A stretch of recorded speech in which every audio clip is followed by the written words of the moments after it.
the special guests that we have here tonight. First of all, John Gates is going to speak to us in just a few minutes. But is it true that you were the former provincial apicologist? I retired, I was a Specialist. Okay. Queen breeder, instructor, consultant, very busy though. Time in New Zealand. Where else have you spent time working with bees? Where I traveled various places. Australia. Great. So he's going to talk to us about bullhide in a few minutes. Okay, John, come on out. Do you want to show the video first, or do you want to show it after? Yeah, I'll Okay, just call say a it. few things and we'll show the video. Is there anyone in this room who hasn't seen the bullhide video? Very few people in the world. This is amazing. It's a true phenomenon. What we'll do is we'll show the video first. I'm not sure if what you downloaded actually showed how the frames, how the cells break. Yes, it's the full video. Yeah, it's the 5-minute one. And I want you to have a look at that. Okay. It shows you how the frames are going to break. We'll show it just to refresh your mind for what we're talking about. And I'll actually show you the device here. Talk a little bit about it. I have to move these tonight, so I can't stay here very long. And this. Start hauling these other chairs.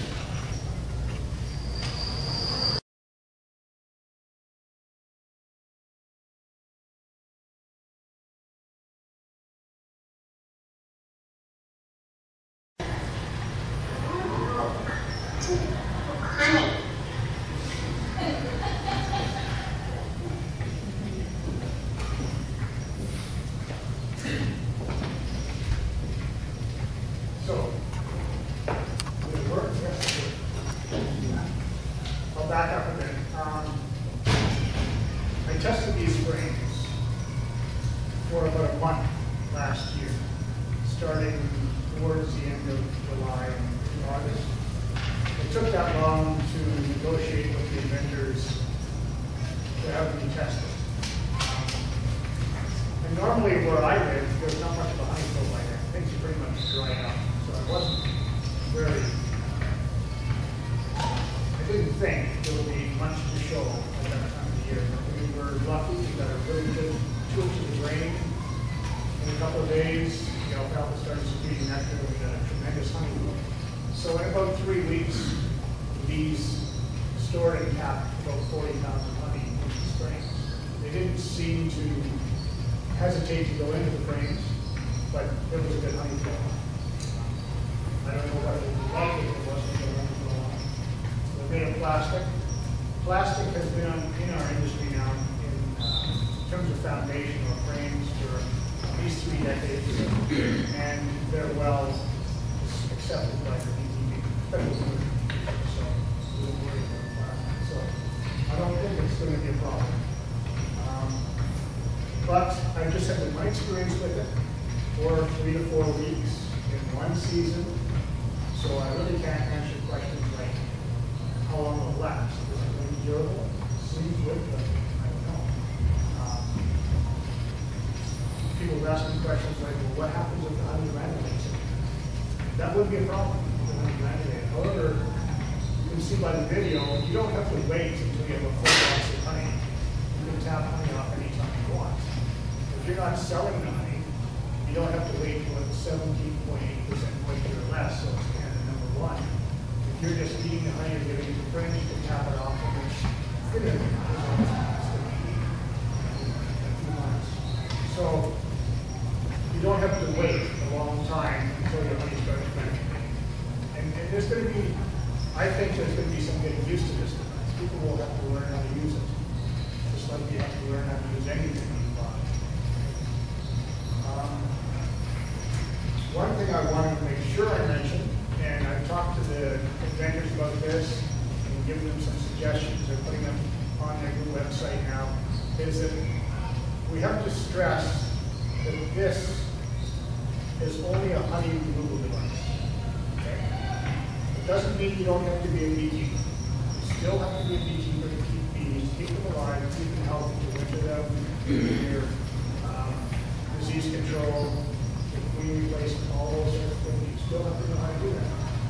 unfortunately, I think a lot of people are getting excited about this because they think all I can do is buy a flow hive, put it in their yard, throw some bees in it, and that's it. I've had people from northern Alberta email me saying, how much honey will I get out of this in the winter? So, you know, people are enthusiastic, but they're not beekeepers, and they don't know how bees work. They don't know the basics of the way honey comes in. I'm not sure how people have gotten my email address because it's not on the video, but I've got emails from all over the world. I have an email from a woman in Brazil that just ripped me to shreds because I was introducing plastic into the mosquito over there. I had another fellow from, I can't remember, ripped into me because I was industrializing meat. I guess he thought that he consisted of a couple of hives in the backyard and did it at a very small scale.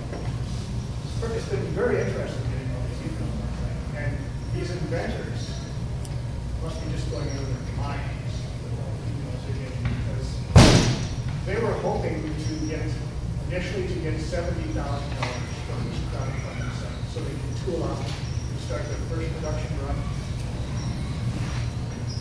My wife looked on the website, I think it was yesterday or today, they're over $12 million. This just got nuts. So, of course, this presents a whole bunch of good problems. Now, how do you get this thing built in the numbers they have to get built now? They're aiming for next season, of course, not aiming for this season. And they've had to hire a whole bunch of new people just to answer emails and answer questions and all that. So, for them, it's a good thing and a bad thing, too. You know, how do you deal with all this? They're from Australia, right? They're from Australia. So, you'll notice in the video they talk about flow hive and flow frames. The flow hive is just an ordinary beehive that has flow frames in a honey suit. The rest of the hive is the same. It's either one or two brood chambers with regular frames, and you manipulate it the way you do it in a hive. The real invention is what's in the honey suit. And that's these frames. In a standard 10-frame Langstroth bee box, 7 of these frames fit. They're fatter frames than normal. So you can see when you tip it up, how much fatter there are. They're fit in there in such a way that when you open the hatches to access the frames, the bees can't come out. That's the other thing. You saw the little girl in the video with the finger. That's because where you access the frames is to the back of the hive. The entrance is at the other end.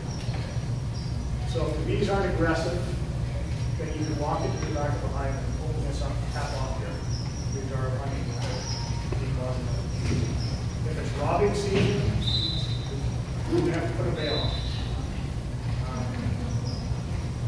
So to get at, just picture this as being a honey super now, sitting on top of a brood chamber. Okay. To get at the frames, you have to modify a super, or they will sell you a super as well. But they will give you the dimensions, the instructions on how to modify the super to fit these frames and how to access. And I modified this one. So you're going to cut the piece first at the top.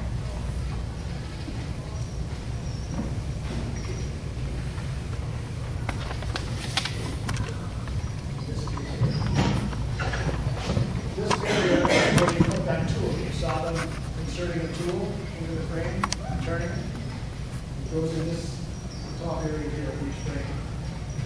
At the bottom, there's a circular plug you can pull out and insert a tube. When you put the tool into the top, I realized I forgot something very crucial here. I forgot a pair of pliers.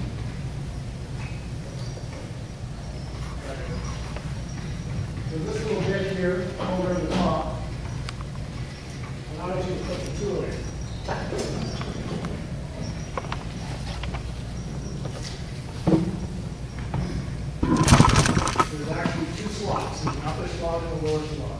side here. Put your tool in all the way, crank it. And I'm not going to do it now because you're doing this, remember, in the summertime when it's warm, the bees have heated everything up, the honey is warm. I don't like to crack the cells back and forth because it's not warm.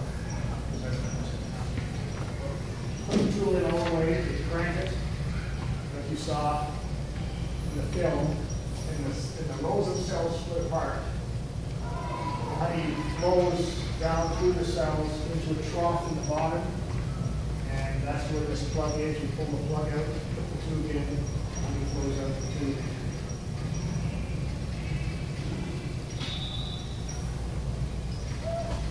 See if I can open this thing.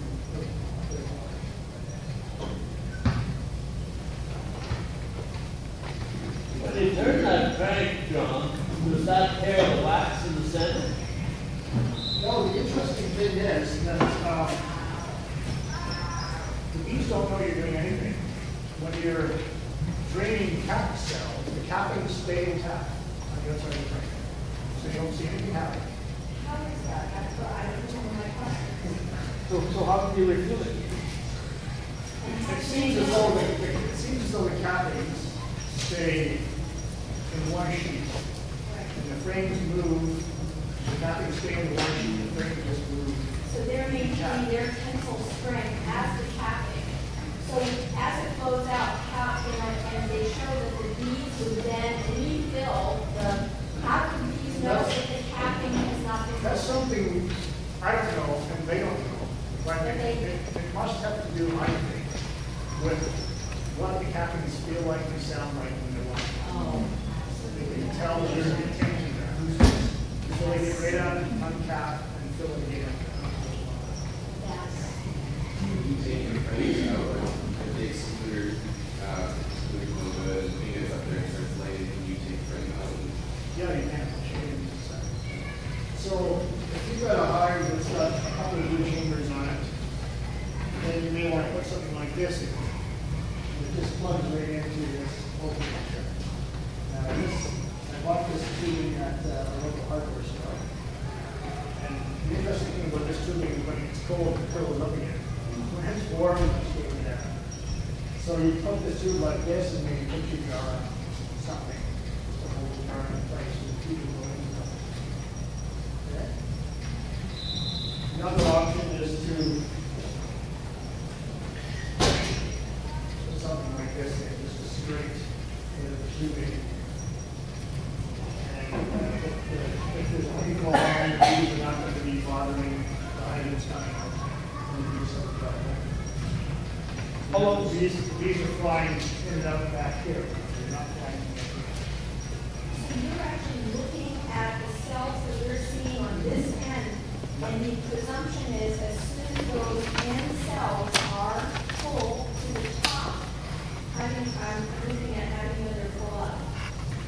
As soon as you see bees working in this area, and you see honey, some mechanism in there, honey, you know the middle by this. But you can pull it out and work. Theoretically, that is not to disturb and not to pull it out, and just use what you're seeing, which is probably 2/3 of the end frame. It's hard to say, it depends on how fast you're going, how fast it's moving. Sometimes you'll see nothing in there, I'm assuming sometimes you'll see nothing, and if you're on a really big flow, in a day or so, all of a sudden you see bees just working all the way across. But here's what you can do, is you can monitor once in a while, just pull a frame out once in a while to see what's happening. And then on the day you want to collect your honey, you don't have to pull frames at all. So the bees aren't disturbed in any way on the day you want to pull honey, right? Just give it a hoist and see if it feels heavy or something. Sure, you can tuck it as well. See how it goes. The bees still fill the cell randomly. They fill the cells just the way they do in a normal honey suit. Something like Exactly the the bottom same. and work their way up. Just, there's nothing different about this except how the honey comes out and how the cells split. How long does it take to like fill up your jar? Takes about 20 minutes to fill a 3 kilo. Okay, because I was worried about like ants setting, Yeah. tubing and stuff, right?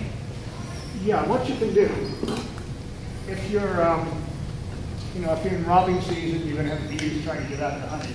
You can just modify a sealer jar, take out the metal portion, put in a piece of plastic, and cut a hole just big enough for the tube to fit in. So there's no ants or bees or anything in there, dust blowing in or anything like that. And then you can tap off as many of these at the same time as you want, as many as you can get jars underneath and bring them in jars. But you saw the manifold system, where you can actually put all these tubes into another tube so that they all come out at the same time and into your container. Your container then might be a 30-pound pail or so. So again, it's going to take a lot of fiddling around to get used to what you can do. So we know that it's essential to maintain the bee space, and in your experience with these, they've really done a good job in that bee space to The maintain way this is exactly. engineered, these all fit together tightly so the bees can't come out, and that leaves just the proper bee space. Yeah, this whole thing was basically full of honey and capped. There's no burr comb in there at all when I pulled the comb shut. The bee space is perfect. How did I manage to? Yeah, they sent me. And so at the end of the year, you would flush it all out with warm water to I don't think there's any prevent... need to. No, as long as There's you... never any residue that will crystallize then? There'll be a tiny bit of residue, but I don't think, I have cracked these open once already, a couple of weeks ago, and they crack open just fine. So, granulation could be a problem, of course, and we don't want that to happen, but I think if you do wind up getting some granulation in there, you put it above an excluder on a hive in the fall and let the bees come up and clean it out. Take it off. Remember, this is a honey super, it doesn't stay in the hive all winter. Yes. John, sorry, I didn't hear what you said earlier. You said that the wax cap doesn't get broken, it stays intact. Yeah. So how do you refill the cell? That's the one I had. The bees detect that the cell is empty underneath, and they chew the wax off. That is a standard 10-frame brood box used as a super, Yeah. correct? Which most commercial beekeepers use. In your month, was there anything that annoyed you, and you thought was silly, and any reason why you? I thought the whole idea was silly before I tested it. I mean, after, And they had to convince me that it was going to be all right. So I requested, they told me how it's supposed to operate. And I said, yeah, but I want to see, before I spend my time testing this thing, I want to see something that shows me how it's supposed to work. So they said, well, we can't do that. We don't have a patent yet. We can't do that unless you agree to sign a non-disclosure agreement. And I said, that's fine, send it to me, and they did. And I didn't like the non-disclosure agreement they sent me. It was an off-the-shelf thing. And it basically said if somehow any of this information leaked out before they wanted it to, they would take my firstborn and, so I said, no, that won't do. And they said, well, just change it any way you want. Which I did and sent it to them, and they said, great. So then they sent me the video that showed the cells cracking and all that, because I couldn't visualize how you would ever stick a tap in a hive. And when I saw that, I thought, okay, if it's built properly, this could work. Silly question, but could you just lift one of those things out? I'm just curious with the overall. So do they have any data on how long they have lasted before they break? This, like, they've been modifying this over the years. They've been working on this for about 10 years now. And they've been testing this particular design for 3 years. And so far, it's been good. That's all I have. You said there was two holes there. What's the, The one hole you twist to crack the cells apart, One right? side of the frame. The one on the bottom you twist and it pulls them back together. Okay. So was there anything that annoyed the crap out of you? Nope. Other than their promotional video that oversimplified beekeeping? Well, look, people have said that, and I say, do you have a beekeeping catalog? Do you have a beekeeping catalog? All the parts of the beehive? Where in that catalog does it teach you how to be a beekeeper? Right? And you can think of any number of other things the same. You know, most electronic devices you get now, they don't even give you a manual. They assume you know how to operate it. And then you have to go online to get a manual and learn how to operate it. So, you know, this has been very successful, and I think some people are annoyed just because it's been successful. They're trying to pull it down somehow. John, can we see a frame, please? Sure. A lot of people are using nukes instead of the big supers. How many fit into the nuke, and are they able to retain the bee space?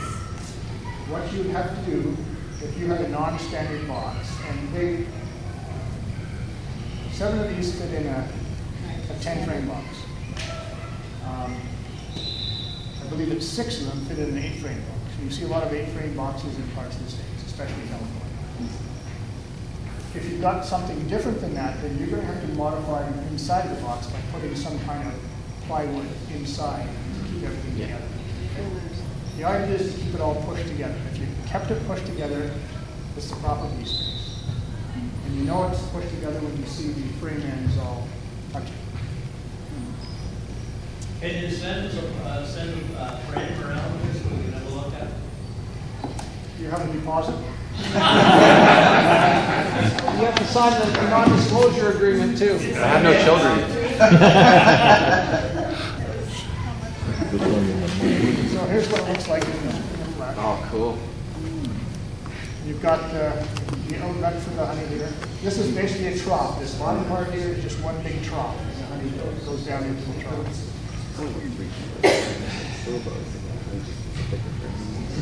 Those wires you need to have them together. Yeah, they're going to keep everything together. I think they're doing something different.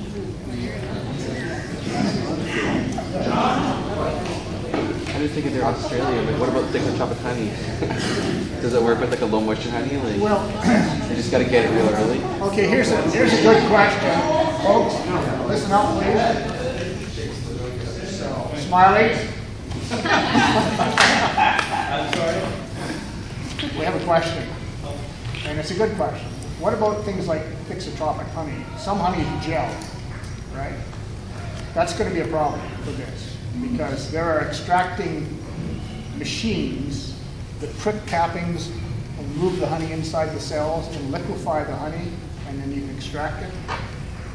But when it sits for a while, it's jelly and it doesn't pour out. This will not work with that kind of honey. As far as I know, we don't have thixotropic honey in Canada.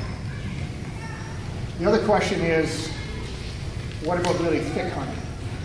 It's going to take longer to flow out, for sure. But remember, if you're tapping this off when the weather's warm, full of bees, they're generating a tremendous amount of heat in there, it should flow pretty well. But again, I've only had the experience of it with one time, so I can't tell. Yes? John, how do you clean up in the fall? Clean up? Yeah, how do the bees clean it up in the fall? Like I always put my back on and to clean up, I don't let it messy, until nice and dry. That's just how it was. What you see there is what it was after I took it off the hive. What I have done though is I have scraped the cappings off with my hive tool, just because I wanted to look inside and have a look, see what was going on in there. So did you blow the bees out or shake them off, or how did you get them off out of the super? Like, let's say how many you got 20 of these things on. I just shook them colonies. off and Yeah. brushed a few off. Yeah. Hey, John, Yes. have you given any thought as to how economically viable this is? Or is this like a rich man fancy toy for one honey? You get your own honey. I don't know. I mean, you have to decide that for yourself. You know, if you don't have to set up an extracting system, you know, even an extractor and something to strain your honey and all that. The honey, I left the jar of honey in the truck that I get. You know, one of the jars I got from this thing. It's absolutely crystal clear, and there's the odd little fleck of wax in it, and that's it. There's no need to strain it whatsoever. But you could strain it. You can strain if you want to, but why? Because you're getting a couple of flecks of clear. Did you happen to measure moisture content, just out of curiosity? I did, yeah. What did it come out And as? it was about 17% last early August. So it'll flow out 20 minutes a frame at 70%. Yeah. Cool. What about storage in the wintertime, the plastic, they have to be kept inside where we want? Just sat in my warehouse, which is unneeded. I even had a few mice in my warehouse this year for the first time. So I just set some traps the other day, and they couldn't get in there. No, Which was good. And do you see a commercial application for this? Well, at this point, it's designed for the small-time beekeeper, right? And over the years when I was with the ministry, and since I've been with the Ministry of Agriculture, I encountered a lot of people who had a few hives and they'd never taken a drop of honey out of their hives because they didn't have access to an extractor, or it was too traumatic for them getting these heavy boxes off or pulling the frames out and dealing with the bees. For people like that, it's going to be great. They'll be able to tap some honey off and Do you think it's going to be like when you're downsizing from a lot of hives, like a lot of the size are getting a little older, that it would, you could still, you could still go all over your bees and everything, but you just wouldn't have the heavy. yeah, and I haven't had this thing on a hive all season, right? So I don't know. Seasons are all different. How often you have to tap it off, I have no idea. What if you're going to go away for a while? So you may want to put a shallow honey super on first, on top of the brood chamber or something like this. This is just something that makes it easy to remove honey. It might not be that you'll remove your whole honey crop using this. You may just use this to remove one box of honey. I'm not, I haven't looked at the price, but if you don't buy the box, the whole hive, there's prices for the hive, there's prices for the boxes, there's prices for 1 frame, 2 frames, 3 frames, 4 frames, 5 frames. They say, and I haven't tested this, that you can put ordinary frames in between. Okay? That's what you because if you're selling free to just in Yeah, the problem with that though is, unless your frames have straight sides, if they have the scallop ends, then of course the bees are going to come out. That's okay, you're a beekeeper, you've got to take gloves. Okay. If you just want 3 of these so you can tap some honey off whenever you want, great. The thing I'm really interested about this system is, you know how we get little honey flows every once in a while throughout the year. We'll get a dandelion flow, sometimes it's just 2 or 3 cones of honey. We might get a pseudo-acacia flow, we might get a chestnut flow, and if we're really lucky, we'll get a nice frame of honey that we can just tap off. Instead of you wait until the end of the season, it all gets mixed together, and then you've got, one kind of honey. Yeah. So, it's a system that makes it easy to extract some honey. That's all I can say about it. Would you pay for it? Pardon? Would you pay for it? I probably would, yeah, just because I'm a beekeeping crank, right? I gotta have things to test them out. You're not planning to convert the whole operation for There's something like I'm worried about the moisture content, that was the thing, or the granulation, that's the thing. Like, I think if you're, but a lot of it is like you said, right? It's not actually that per se, it's like how you use that in application, right? So if someone puts that on and then, oh, we're doing 2 weeks in vacation and so go over there and then you don't realize like, well, it's getting cold, right? When do you finally extract that, right? We can't, I guess maybe you could put it, bring it inside and put it on a heater or something and just warm it up like a hot room or something. Yeah. So. Has there been any prices released yet, or? There is a price list, yeah. There is, That's all right. there's, the website I've looked at recently is honeyflow.com, and it has what comes up as a price list. Well, your price per frame, buying 7 at a time, is $57 a frame. By the time you get it here with shipping, it's $64 a frame. You said US? US dollars. US. Oh, 64. So that wholesale cells. You're talking about $90 This a size. ton. It's not the size of one cells, right? The actual cell. Like the large. Like it's more like a one cell.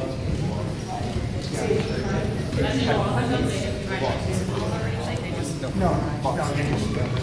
Now, when there's a good honey flow on there, they're focused on one thing, bringing honey in and getting it in those cells. That board that it's on, is that something that you make, or is that what it is? No, that's just a little inner cover that Oh, yeah. transporter. So you do your own excluder, you throw a straight on excluder? I didn't use an excluder. And you don't, so then you just didn't go off. The honey flow was so intense, so fast. Probably would be a good idea. I just think when you brood in there and then add it into Yeah, that could especially for a be. hot place like this, and it's laid on diseases, you know. So, folks, can I have your attention again? You don't want to get brood in this, so you probably should use a clean excluder, one that's in good shape. I didn't use a clean excluder last year, but we had such an intense honey flow, it didn't matter. The queen was just kept down. With the cell size, you're going to end up with drone brood Yeah. because But you it don't want is. any, I don't think you want any kind of brood in there because then that's going to muck up the cracking. You get silks in there. Do they need to be cleaned? No, I don't think they do.